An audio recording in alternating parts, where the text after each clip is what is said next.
تعالوا بينا نشاهد فرحة ليو ميسي واحتفاله بكاس العالم قطر 2022 وبعد كده نرجع نتكلم. بس حط اللايك الجميل واعمل سبسكرايب للقناة او اشتراك القناة وصلى على النبي صلى الله عليه وسلم.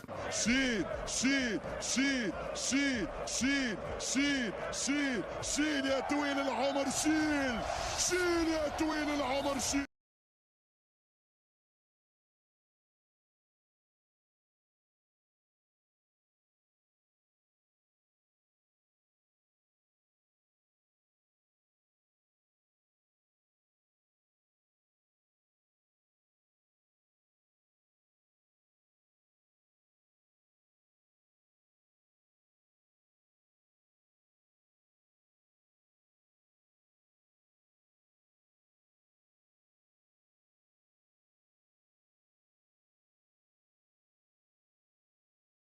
فرحة هستيرية واحتفال جميل لعالم او يعني للاعب تاريخي، للاعب عالمي حقق كل البطولات وحقق كل شيء، وكانت امنية حياته انه يرفع كاس العالم اللي ما رفعوش ولا مرة في تاريخه مع الأرجنتين، اللي دايما منحوس مع النهايات مع الأرجنتين.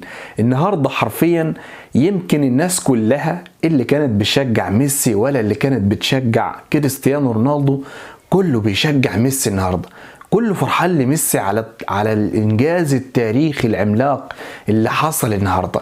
كيليان مبابي بيبكي ان هو حصل على الحذاء الذهبي لهداف كاس العالم قطر 2022 وانه ما اخدش كاس العالم للمره الثانيه على التوالي.